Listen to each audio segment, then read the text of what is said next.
Hello friends, कैसे हो आप लोग। आई होप आप लोग ठीक होंगे। आप सभी का हमारे यूट्यूब चैनल लर्न इंग्लिश 26 में स्वागत है। दोस्तों आज हम most important daily life use some sentences लेके आए हैं जिनकी हम प्रैक्टिस करके अपने इंग्लिश को इम्प्रूव कर सकते हैं, सुधार सकते हैं। दोस्तों तो आप देखते हैं उनकी प्रैक्टिस करते हैं।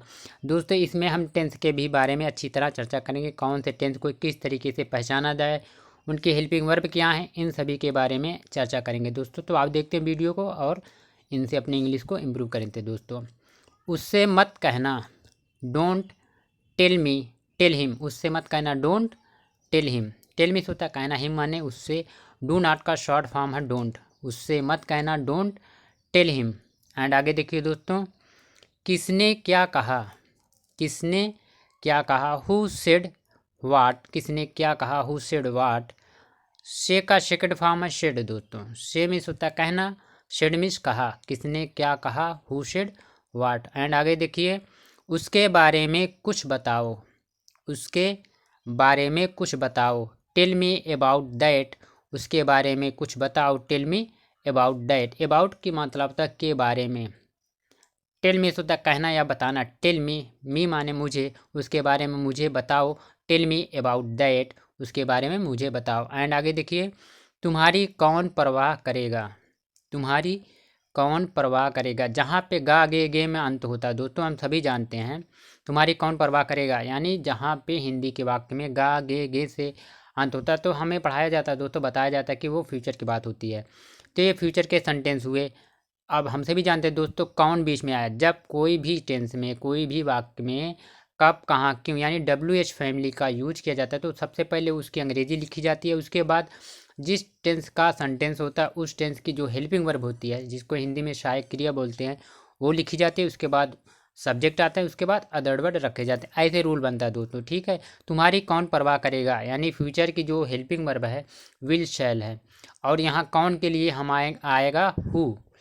तो यानी सबसे पहले हु आएगा, उसके बाद विल, उसके बाद केयर एंड अबाउट यू आएगा। ठीक है दोस्तों, तुम्हारी कौन परवाह करेगा होगा who will care about you, who will care about you. इस तरीके से बनेंगे। आगे देखिए दोस्तों, वह क्यों नहीं आया, वह क्यों नहीं आया।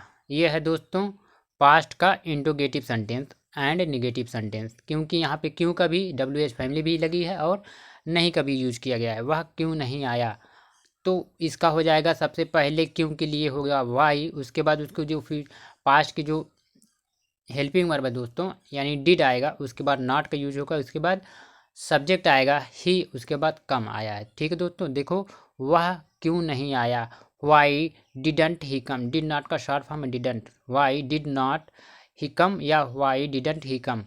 अब कम इसलिए आए दोस्तों, हम सभी जानते हैं पास्ट में हमेशा V2 फॉर्म यूज किया जाता है, लेकिन जहाँ पे इंट्रोगेटिव या नेगेटिव की बात आती है वहाँ पे हमेशा V2 फॉर्म जो है V1 में कन्वर्ट हो जाता है यानी बदल जाता है। इसलिए यहाँ पे कम आए, क्योंकि यहाँ पे इंट्रोगेटिव एंड नेगेटिव दोनों की बात है, इसलिए कम आया है। ठीक है दोस्तों, वह क्यों नहीं आया, why didn't he come. And आगे देखिए, तुम्हें ऐसा नहीं करना चाहिए, तुम्हें ऐसा नहीं करना चाहिए। You shouldn't do this. तुम्हें ऐसा नहीं करना चाहिए, you shouldn't do this. Should not का शॉर्ट फॉर्म है शुडंट।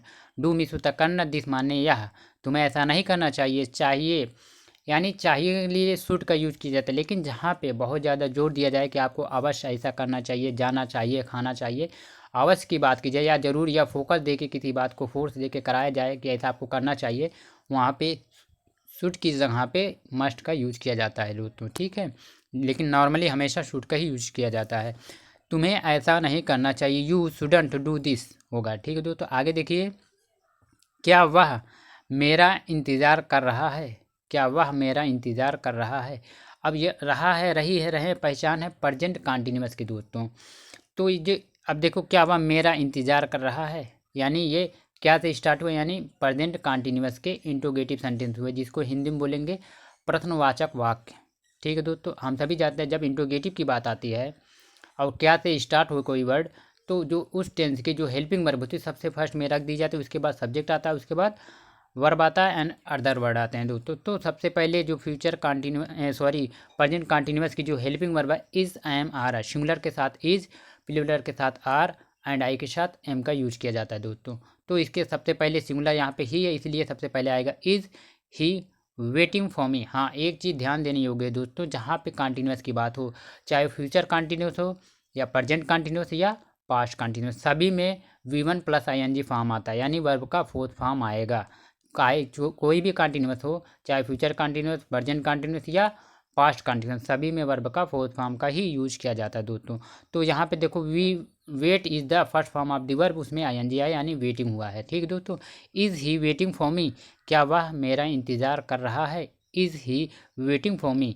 एंड आगे देखिए, क्या वह मेरा इंतज़ार कर रहा था। अब वहाँ पे रहा है प्रेजेंट कंटिन्यूस है, यहाँ पे रहा था पास्ट कंटिन्यूस है। बाकी रूल सेम उसी तरह लागू होंगे। हाँ, ये होंगे कि जो हेल्पिंग वर्ब है वो टेंस के अकॉर्डिंग बदलते हैं, तो वो बदलेंगे। यहाँ वहाँ पे इज़ MR था प्रेजेंट में, यहाँ पे वाज वर है। सिंगुलर के साथ was helping verb and plural के साथ पास्ट में वर हेल्पिंग वर्ब आता है दोस्तों। तो यहाँ पे सबसे पहले होगा was he waiting for me. Was he waiting for me, क्या वह मेरा इंतज़ार कर रहा था। एंड आगे देखिए दोस्तों, क्या वह कुछ कहना चाहता था। क्या वह कुछ कहना चाहता था। Did he want to say something. ये क्या है दोस्तों, पास्ट का इंट्रोगेटिव सेंटेंस है। पास्ट का इंट्रोगेटिव सेंटेंस, इसलिए हेल्पिंग वर्ब जो है डिड है सबसे फर्स्ट में रख दी गई है।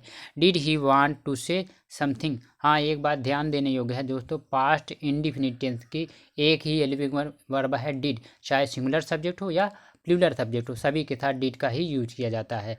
और जहाँ पे इंट्रोगेटिव एंड नेगेटिव की बात होती है पास्ट में, इंट्रोगेटिव में सॉरी पास्ट इंडिफिनिट में, वहाँ पे हमेशा V2 फॉर्म V1 में कन्वर्ट हो जाते हैं। ये भी बात ध्यान देने योग्य है। क्या वह कुछ कहना चाहता था। Did he want to say something. यहाँ पे देखो से है, सेड नहीं है, से है, क्योंकि यहाँ पे इंट्रोगेटिव की बात है। आगे देखिए दोस्तों, कौन तुमसे डरता है। कौन तुमसे डरता है। Who is afraid of you. कौन तुमसे डरता है, who is afraid of you. And आगे देखिए दोस्तों, क्या तुम उसे बुलाओगे। क्या तुम उसे बुलाओगे। Will you call him. देखो, क्या तुम उसे बुलाओगे, गा आगे गे मानतुबा यानी फ्यूचर की बात है, लेकिन क्या आया है सबसे फर्स्ट में, यानी फ्यूचर का इंट्रोगेटिव सेंटेंस है, यानी इंट्रोगेटिव है तो जो हेल्पिंग वर्ब सबसे फर्स्ट में रख दी जाएगी। विल सबसे फर्स्ट में रखा गया, उसके बाद सब्जेक्ट आया, उसके बाद कॉल आया है। Call is the first form of the verb है एंड उसके बाद हिम आया है। ठीक है दोस्तों, क्या तुम उसे बुलाओगे। विल यू कॉल हिम, ये इस तरीके से बनेंगे। एंड आगे देखिए, क्या वह आ रहा था। आ रहा था, रही थी, रहे थे, यानी पास्ट कंटिन्यूस है दोस्तों। तो was he coming. Was he coming, क्या वह आ रहा था, वाज ही कमिंग, इस तरीके से बनेंगे। एंड आगे देखिए दोस्तों, उसके पिता मुझसे बात कर रहे थे। ये भी पास्ट कंटिन्यूस है। उसके पिता मुझसे बात कर रहे थे। His father was talking to me. Talking to me, his father was talking to me. उसके पिता मुझसे बात कर रहे थे। अब देखो यहाँ पे देखो, हिज फादर, उसके पिता, वाज लगा क्योंकि एक अकेले के किसी के पिता थे, इसलिए वाज आया है। And talk is the first form of the verb, उसमें ING है, टॉकिंग बना है। टू मी, मुझसे बात कर रहे थे, उसके पिता मुझसे बात कर रहे थे। ये रूल लागू होंगे दोस्तों। इसी प्रकार से सेंटेंस बोले जाते हैं, लिखे जाते हैं और समझे जाते हैं दोस्तों। आगे देखिए, मैंने उनसे कुछ कहा। मैंने उनसे कुछ कहा। I said something to him. मैंने उनसे कुछ कहा। I said something to him. कहा यानी ये पास्ट इंडिफिनिट टेंस है दोस्तों। मैंने उनसे कुछ कहा, पास्ट इंडिफिनिट टेंस है, इसलिए आई के साथ देखो यहाँ पे से के बजाय सेड आया है। हमने बताया दोस्तों, पास्ट इंडिफिनिट जो सिंपल सेंटेंस होते हैं उसमें हमेशा V2 फॉर्म यूज किया जाता है, यानी से का सेड जो है V2 फॉर्म है। तो ये हो गया I said something to him. मैंने उनसे कुछ कहा, ये बनेंगे दोस्तों। अब यहाँ पे निगेटिव की बात आती है तो वहाँ पे सेट के बजाय से हो जाता है, या इंट्रोगेटिव की बात आती है तो सेट के बजाय से हो जाता है। ठीक है दोस्तों। आगे देखिए, क्या उसने कुछ सुना। क्या उसने कुछ सुना, ये भी पास्ट का इंट्रोगेटिव सेंटेंस दोस्तों। Did he hear anything. Did he hear anything, क्या उसने कुछ सुना, इस तरीके से बनेंगे। आगे देखिए, तुम क्या करोगे। What would you do. तुम क्या करोगे, वाट वुड यू डू।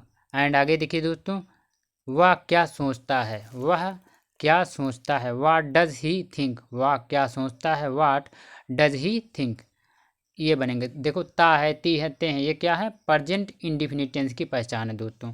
तो यहाँ पे देखो क्या बीच में है, इसलिए सबसे पहले क्या की अंग्रेजी आया है वाट। उसके बाद हम सभी जानते हैं प्रेजेंट इंडिफिनिट टेंस की जो हेल्पिंग वर्ब होती है डू एंड डज होती है।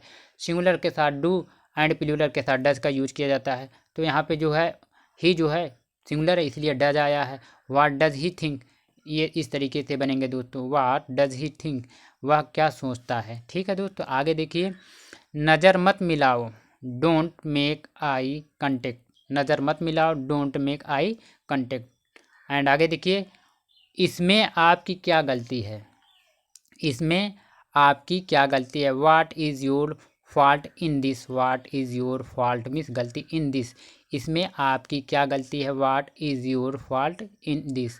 एंड आगे देखिए दोस्तों, लास्ट वाला, चलो ठीक ही हुआ, चलो ठीक ही हुआ, वेल इट्स ओके या इट इज़ ओके, चलो ठीक ही हुआ, वेल इट इज़ ओके।